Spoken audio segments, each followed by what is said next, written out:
നോക്ക് ശ്രീമതി ദിവ്യ, ഇതിൽ നമ്മൾ കാണേണ്ടത് കോൺഗ്രസിലെ ഗ്രൂപ്പുകൾ തിരിച്ചു വരുന്നു എന്നുള്ളതല്ല. ഒരു മന്ത്രിസഭാ രൂപീകരണ വേളയിൽ ഗ്രൂപ്പില്ലാത്ത MLA-മാർ തങ്ങൾ ഇന്ന നേതാവിനോട് താല്പര്യം കാണിക്കുന്നവരാണ് എന്ന് പറയേണ്ട ഒരവസ്ഥ വരുന്നത് അത് കോൺഗ്രസിലെ ഒരു സാധാരണ സാഹചര്യം മാത്രമാണ്. അത് ഞാനത് പറയാൻ കാരണം KC പക്ഷം RC പക്ഷം എന്നൊക്കെ പറയുന്ന പോലെ നിങ്ങൾക്ക് VDS പക്ഷം എന്ന് പറയാൻ പറ്റുന്നില്ല. കാരണം വി ഡി സതീശന് ഒരു പ്രശ്നമുള്ള എന്താ ഒരു ഗുണമുള്ളത് അദ്ദേഹത്തിന് ഗ്രൂപ്പ് മാനേജർമാർ ഇപ്പോൾ ഇല്ല എന്നുള്ളതാണ്.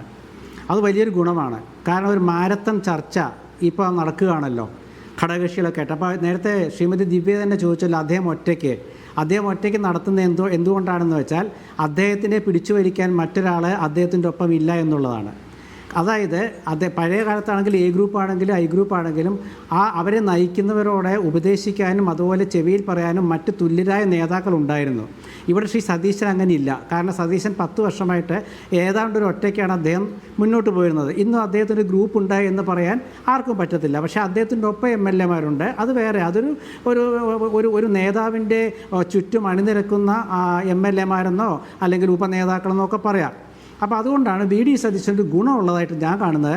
അദ്ദേഹത്തിന് സ്വന്തമായിട്ട് തന്നെ തീരുമാനമെടുത്ത് മുന്നോട്ട് പോകാം. അതങ്ങനെ ചെയ്താൽ ഇങ്ങനെയാകുന്നൊന്നും പറയാൻ ആളില്ല.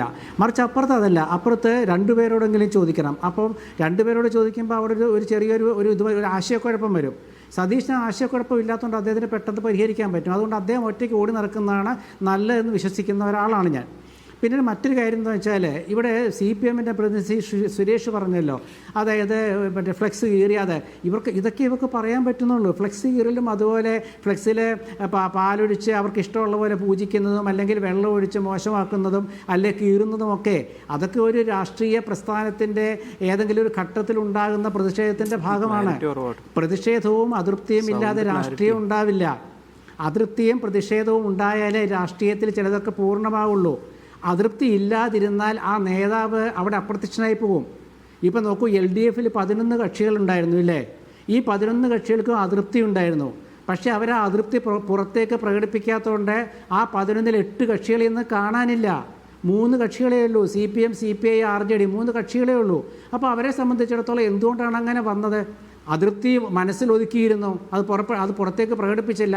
അവരെല്ലാവരും മരവിച്ചു പോയി, 8 കക്ഷികളും മരവിച്ചു പോയി. നേരെ മറിച്ച് ഇപ്പോഴത്തെ അതല്ല, ഇപ്പോഴത്തെ 10 കക്ഷികളുണ്ട്. അൻവറിൻ്റെ ഉൾപ്പെടെ പറയുകയാണെങ്കിൽ 10 കക്ഷികളുണ്ട്. അതിൻ്റെ ഒപ്പം തന്നെ ശ്രീ സുരേഷിൻ്റെ ഒപ്പം ഉണ്ടായിരുന്ന പാർട്ടിയിലുണ്ടായിരുന്ന 4 മാർക്സിസ്റ്റ് MLA-മാരുണ്ട്. മാർക്സിസ്റ്റുകളായ 4 പേരെ ജയിച്ച് UDF പിന്തുണയോടെ ജയിച്ചു വന്ന 4 പേരുണ്ട്. അപ്പോൾ ഇവരെല്ലാം കൂടി ചേരുന്ന 102 എന്ന സംഖ്യ വരുമ്പോൾ ഒരുപാട് പേരോട് ചർച്ച നടത്തേണ്ടി വരും. അങ്ങനെ ചർച്ച നടത്തിയ ഗുണം എന്താ വെച്ചാൽ ആദ്യത്തെ മന്ത്രിസഭാ യോഗത്തിൽ നല്ല തീരുമാനം എടുക്കാൻ പറ്റും. ഇപ്പോൾ ഒരു ചാനൽ ആക്ടിവിസത്തിൻ്റെ കാലമല്ലേ ശ്രീമതി വിദ്യേ? അപ്പോൾ ചാനലുകളിൽ ഒരുപാട് വാർത്ത വരും. ഞാൻ പറഞ്ഞാൽ നല്ലതാണത്. കാരണം ആളുകളിങ്ങനെ നോക്കിക്കൊണ്ടിരിക്കും, എൻ്റെ MLA ഉണ്ടോ, അല്ലെങ്കിൽ KC വേണുഗോപാലിൻ്റെ ഇന്നയാളുണ്ടോ, അതൊക്കെ ചോദിക്കും. അതൊക്കെ റിയാലിറ്റി അല്ലേ? നമ്മൾ യാഥാർത്ഥ്യങ്ങൾ എന്തിനാണ് മൂടി വയ്ക്കുന്നത്? KC പക്ഷം എന്നൊന്നില്ല കേട്ടോ. കാരണം എന്താ വെച്ചാൽ ഇപ്പോൾ കോൺഗ്രസ് MLA-മാർ പഴയ കാലത്താണെങ്കിൽ അവർക്കൊരു ഗ്രൂപ്പ് ഉണ്ടായിരുന്നു, AI. ഇന്നിപ്പോൾ അതല്ല. ഇന്നിപ്പോൾ രാവിലെ KC വേണുഗോപാലിൻ്റെ ഒപ്പമാണ് ഒരാളെങ്കിൽ അദ്ദേഹത്തിനൊരു മന്ത്രിസ്ഥാനം കിട്ടിയില്ലെന്ന് വെക്കുക, അദ്ദേഹം വൈകിട്ട് VD സതീശൻ്റെ ഒപ്പമായിരിക്കും. അക്കാലമാണിത്. അത് നമ്മൾ കണ്ടില്ലെന്ന് വെച്ചിട്ട് കാര്യമില്ല. അപ്പം നമ്മൾ കാലത്തിനനുസരിച്ചുള്ള ഒരു തീരുമാനമാണ് UDF-ൻ്റെ ഭാഗത്തുനിന്ന് ഉണ്ടാകുന്നതെന്നാണ് ഞാൻ ധരിക്കുന്നത്. കാരണം എന്താ വെച്ചാൽ ഒരു ഗുണം എന്താണെന്നറിയോ ശ്രീമതി ദിവ്യ? അതുകൂടെ നിങ്ങൾ മനസ്സിലാക്കണം. അതായത് മുമ്പൊക്കെ ആണെങ്കിൽ ഇങ്ങനത്തെ ഒരു വിഷയം വരുമ്പോൾ NSS നേതൃത്വം, SNDP നേതൃത്വം, സഭാ നേതൃത്വങ്ങൾ ഒക്കെ വാർത്താ വിഷയങ്ങളായിട്ട് വരാറുണ്ട്. ഇപ്പം നിങ്ങൾ ഏതെങ്കിലും ഒരു ചാനൽ ഇങ്ങനെ ഒരു പ്രശ്നം പറയുന്നുണ്ടോ? ഇല്ലല്ലോ. കാരണം എന്താ വെച്ചാൽ SNDP നേതൃത്വവും NSS-ൻ്റെ നേതൃത്വവും അതുപോലെയുള്ള ചില സാമൂഹ്യ മത സംഘടനകളെല്ലാം കമ്മ്യൂണിസ്റ്റുകൾക്കൊപ്പമാണ്, CPM-ൻ്റെ ഒപ്പമാണ്. SDPI ആയാലും PDP ആയാലും ഒക്കെ CPM-ൻ്റെ കൂടെയാണ്.